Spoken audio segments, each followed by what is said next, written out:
Good morning, everybody. Welcome into the sanctuary. How are you all today? Huh? How are you all this morning? Much better. Much better. We're wakening up, you see. Yes, we are. So this morning we get to continue what we're doing always and ever. No matter what the topic is, no matter what the title is, it doesn't matter. It's about one thing, and it's about love. This morning the title is about divine love. And when we think about love, all of us have all kinds of pictures conjured up in our minds and experiences behind us. But we're talking about our life story when we talk about love. We're talking about a life story. We're talking about your life story. We're talking about my life story and all of life's story. Because it is the story of love unfolding into more and more and more of itself by means of you and by means of me. That's what we're talking about. And so, my dear ones, as we move ahead into this month and this week, we are asked to consider certain things for reflection, and having reflected upon them, be changed as a result. And if you're changed as a result, the whole world is changed as a result, one way or another. If you go up, the world goes up. If you go down, the world goes down too. If you're, well, that's the way the world is as well. So as I am, so too it is. How awesome is that, and how terrible it is at the same time. So we're looking at this thing called love unfolding because we are truth students, and truth students cannot do otherwise. That's what we're here to do. We've signed up for it, to see what that's about. And so we have all kinds of stories about love and all kinds of definitions of love and so on. And we've heard great stories about love in these present times, in these very challenging present times, about, the selflessness of love. And we've, as I was sharing this morning, we've heard about people who have thrown themselves on bodies to save that body from the assassin's bullet. We know about people who run out into the street in danger to scoop up a child who may be in danger. And all those heroics, they're there. They happen every single day of your life and mine. It's a dreadful thing to think, though, that we only have emphasis and focus on that in dire circumstances and when things are far from what we would desire them to be. And yet, even then, I am grateful for that awareness being supported in the media and recognized and celebrated and announced.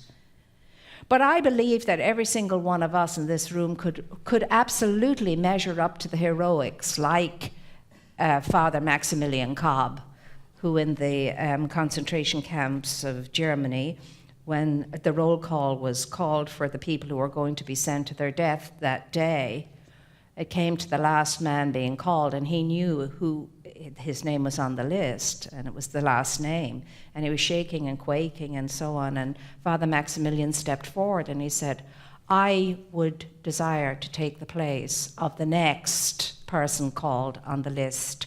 I will take their place. And for some reason they let him. So he had volunteered to go and be put in a dark old room, and they were all starved to death, these 12 people. That's where they were until they died. And he led the people in prayer and kept them going and so on, and he was the last one to go. We know those stories. We know them well. We get gob bumps when we hear about them. But I'm telling you, you would measure up to a great major situation like that, because you're just like I am, and I'm just like you are. And as I was sharing this morning, I've had experiences where the heroics, there was an opportunity for heroics. And the one that I shared was the one when the London Tower blew up. Actually, the room that blew up was underneath the one I was in, but it seemed to be the one I was in because there was glass shattered and smoke filling the room everywhere, and people were diving under benches and so on. And I got really focused and centered, and everything went quiet, and there was a poise that was indescribable. I was looking for the teacher who had the little children, and I wanted to make sure that they were okay, and I did find them. And as I said, when I got to them, the teacher was shaking and quaking and crying, but the kids were all saying, "Oh, blimey, miss, this? Will I be on the telly tonight? They were 7. So they saw it as an opportunity for good. And I've had other stories in my life where it's similar. And I know that we can measure up in those times. However, as I was sharing too, the heroics that are true, real heroics are the everyday heroics when we're visited by the ordinary, everyday vicissitudes of life, when the irritations come and the annoyances come and the discomforting things come and things that just we don't want to have around us or face into or whatever. That's when truly you know whether or not you can live up to this thing called divine love and the heroic of that. Because that's the thing that catches me out the most. It's not the big stuff. It's the little stuff, the consistent, ongoing little irritations in life. And those are the things that will turn us into black belters in love if we respond accordingly. And so we're going to be challenged this week to do that, because the question this week is, well, what kind of a lover are you? Oh, make no bones about it. We're all here as lovers. All here as lovers. There's no other thing for us to be while we're here, or anywhere else for that matter. We're all here as lovers. So great lovers. The question is, what kind of a lover are we right here and right now? And I have no problem with imagination. And just like Anne of Green Gables, I was thinking this morning, wouldn't it be interesting if some individualized expressions of spirit would land from another galaxy, say Galaxy X or whatever, just to see what was going on here and what we were like as people. And I wonder what kind of a picture they would get of us as lovers, what their thinking and feeling would be about that. And I was wondering what kind of stories would they report when they got back, and what kind of a report would we be given, what kind of a grade would we be given based on the great lovers that we are. And I thought to myself, well, before he arrives or she arrives or they arrive, I better brush up on being a great lover, because at the moment I'm not sure what kind of a report I would get. But it's an interesting concept. And so that's where the challenge is. Now, I will tell you what I have learned, and it's not that much yet, but I have learned that love is not anything like what most of us think it is, not at all. And whatever people are talking about and so on, you can easily say, not that, not that, not that, netty, netty, netty, not that, not that, not that. It's always more than that. So what is this thing called love? The artists and the poets and everybody else who has a creative bone in their body has been endeavoring to unravel that great mystery since time began. But I tell you, what our notion is, it's based on the imprinting that we had on us as small children, and what we were told love was and what we experienced love to be. And that had to do mainly with the understanding and awareness of what human love is all about. And human love is based on ego and personality. And so, as such, very, very, very, very limited. Generally speaking, and most of the time, that's how it is. It's a conditional love. It's not unconditioned. It's not unconditional. It's a conditioned love. And so we learn that love is something that you have to earn. Love is something that you have to deserve. Love is something that, for the most part, generally speaking, out there all over the place. And that love is rather fickle. It comes, it goes. It can be given and it can be quickly withdrawn.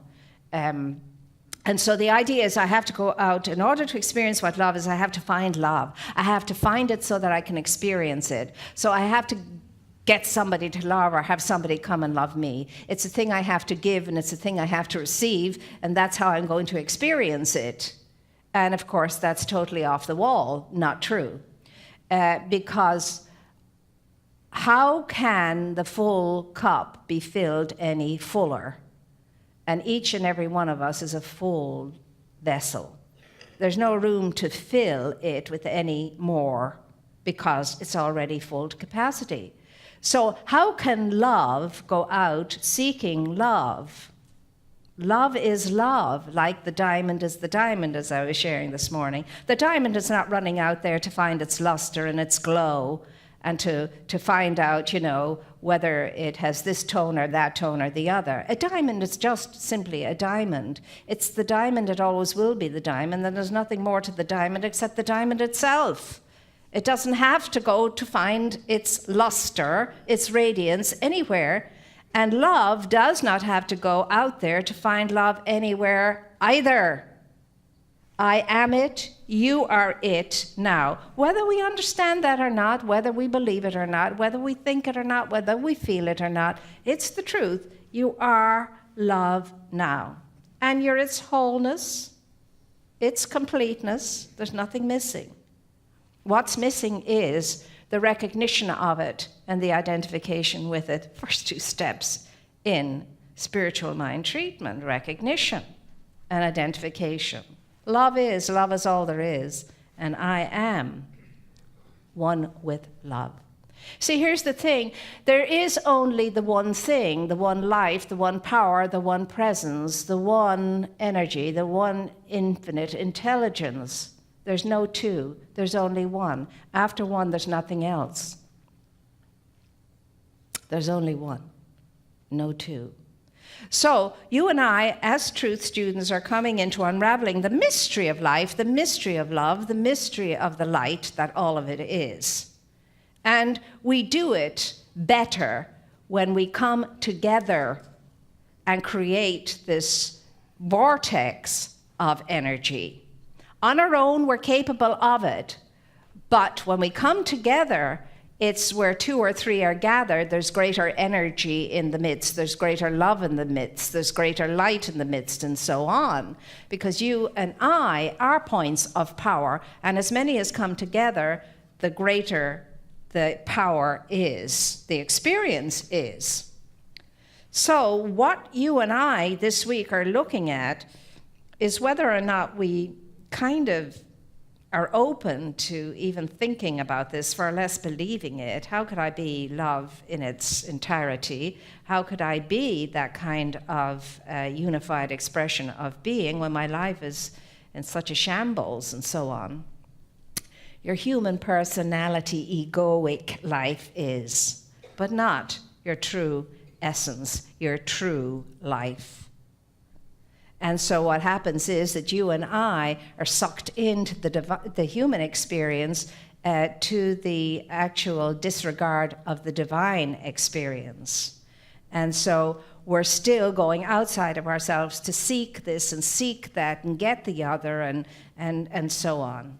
We think we need that and we need that. It's like we're in a big store and take this off the shelf and that off the shelf and the other, and I need. And nothing satisfies us of that nature. Nothing.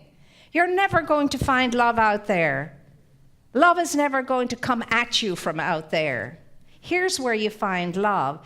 It's a constant flowing in and flowing out, flowing in and flowing out, flowing in and flowing out.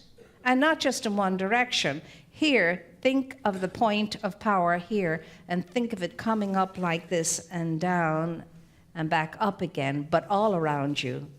You're all covered. It's that kind of a spiral that's covered with the vortex in the middle. So it's always out and in and out and in and out and in, regardless of what's going on in your life. Doesn't matter what's going on in your life. So when you and I, as the great lovers that we will unfold and become, are out in the marketplace or in the outer world, it doesn't matter what we're looking at, what terrors or what beauties and what delights we're looking at. All you and I will be seeing is the love flowing in and flowing out, flowing through and coming back in whatever it is we're looking at. And it will always surprise us.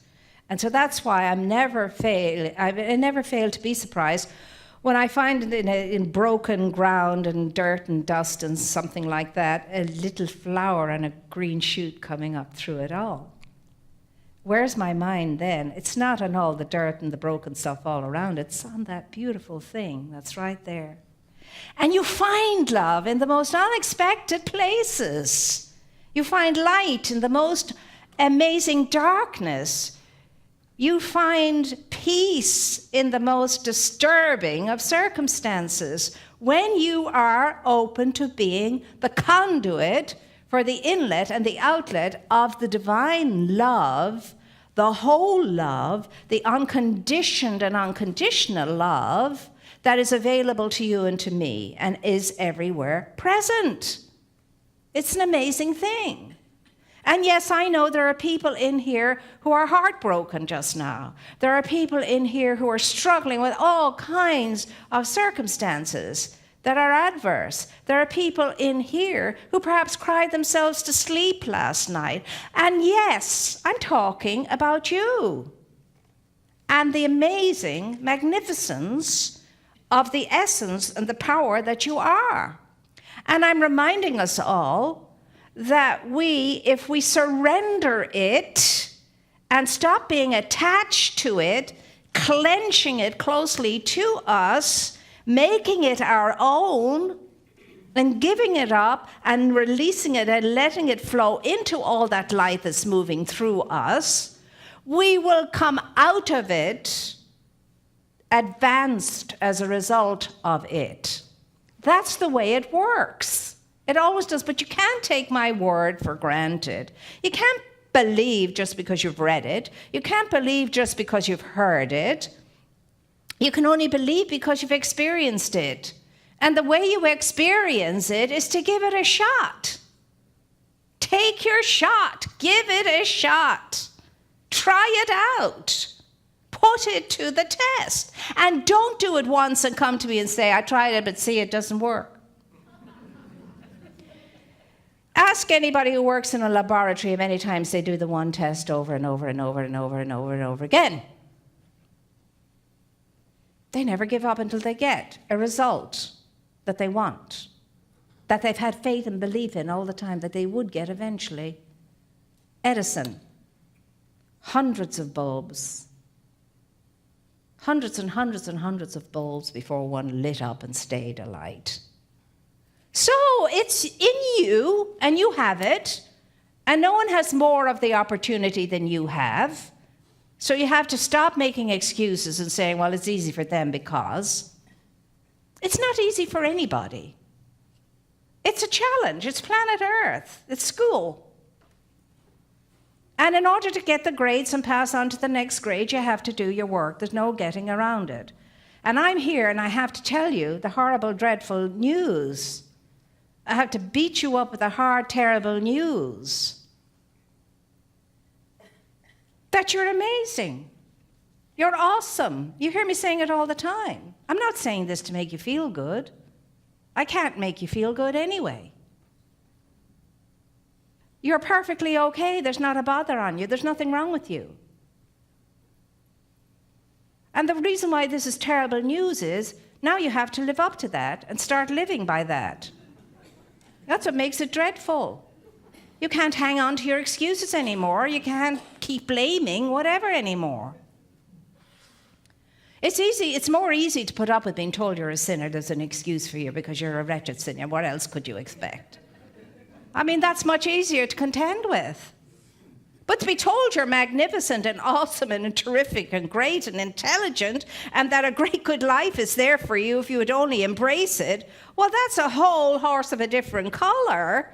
And just tell us about being sinners again. And then we can just stay with our excuses and we can blame and so on. But know you the truth, and the truth will set you free. And it's only the truth that's going to set us free. So how dare we remind each other of how amazing we are? How dare we treat each other with that kind of respect and honoring? How dare we? How dare we indeed? Dare we? I say we dare. I say we dare. And it begins right here with me. I have to look at myself in a whole different light, and so do you. I have to stand tall in spite of all of my challenges, and God knows no one gets out of here without a challenge here and there or yon. Some more than others, but that's the way they've set it up for themselves because they thought they were great on the other side. Oh, I can do more than that. Give me more challenges. I can do more than that. I could take on a much bigger thing than that. Well, you got what you asked for. And so did I. And you are great. And there's no denying the truth. And remember, go no further than here for anything that's real and true. And know that when you do, go in and surrender and state, I want to be free from the illusion so that I can enter into that which is real. Lift me up out of the illusion so that I can know what is real and be what is real and recognize what is real. Wherever I am, with whomever I am. Let me be as big as I have been created. Let me be as strong as I have been created. Let me be as the lover that I have been created. And don't let me settle for less. So help me, God. So help me, life. So help me, great self of the self. So what are you believing about yourself now? It's a rhetorical question. But keep asking yourself it through the week and keep asking yourself, what kind of a lover was I today? And when you wake up in the morning, ask yourself, what kind of a lover am I going to be today? Will I recognize myself as a lover today? Never mind what anybody else is going to recognize you as. It doesn't matter. They're going to think whatever they're going to think. They'll think it anyway. Doesn't matter how well behaved you are. They'll think whatever they want to think about you. Doesn't matter how badly behaved you are. They'll think whatever they want to think about you. So forget that one. But do focus on what you're thinking about yourself. So lovers of the world, unite in that great vortex of beautiful energy that changes all, mends all, fixes all, integrates all, and transcends this plane into the plane of serenity that it was meant to be.